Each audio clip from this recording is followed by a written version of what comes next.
യുഎഇയിലെ വിദ്യാഭ്യാസ സ്ഥാപനങ്ങളിൽ വിദൂര പഠനം മെയ് 1 വരെ നീട്ടിയെന്ന തരത്തിൽ പ്രചരിക്കുന്ന വാർത്തകൾ അടിസ്ഥാനരഹിതം. നിലവിൽ ഓൺലൈൻ വിദ്യാഭ്യാസം ഈ മാസം 17 വരെയാണ് പ്രഖ്യാപിച്ചിരിക്കുന്നതെന്നും വിദ്യാഭ്യാസ മന്ത്രാലയം അറിയിച്ചു. പശ്ചിമേഷ്യയിലെ സംഘർഷാവസ്ഥയുടെ പശ്ചാത്തലത്തിൽ വസന്തകാല അവധിക്ക് ശേഷം മാർച്ച് മാസത്തിലാണ് യുഎഇയിൽ വിദൂര പഠനം ആരംഭിച്ചത്.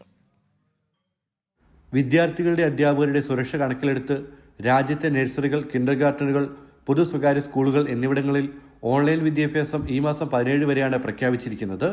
വിദ്യാർത്ഥികൾക്ക് പുറമെ അധ്യാപകർ, മറ്റ് ജീവനക്കാർ എന്നിവരും ഈ കാലയളവിൽ സ്കൂളുകളിൽ നേരിട്ടെത്തേണ്ടതില്ല. അതേസമയം ഓൺലൈൻ പഠനം മെയ് 1 വരെ നീട്ടിയെന്ന വാർത്തകൾക്ക് യാതൊരു അടിസ്ഥാനവുമില്ലെന്ന് വ്യക്തമാക്കുകയാണ് വിദ്യാഭ്യാസ മന്ത്രാലയം. ഓൺലൈൻ പഠനം നീട്ടുന്നത് സംബന്ധിച്ച് ഇതുവരെ യാതൊരു തീരുമാനവും കൈക്കൊണ്ടിട്ടില്ല. സമൂഹ മാധ്യമങ്ങളിലെ വ്യാജ പ്രചാരണങ്ങൾ അവഗണിക്കണമെന്നും ആധികാരിക വിവരങ്ങൾക്കായി ഔദ്യോഗിക സംവിധാനങ്ങളെ മാത്രം ആശ്രയിക്കണമെന്നും മന്ത്രാലയം പൊതുജനങ്ങളോട് ആവശ്യപ്പെട്ടു. നിലവിലെ സ്ഥിതിഗതികൾ അധികൃതർ ആഴ്ചതോറും വിലയിരുത്തുന്നുണ്ട്.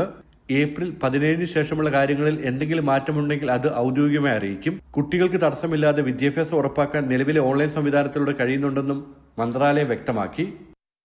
ജനം, ദുബായ്.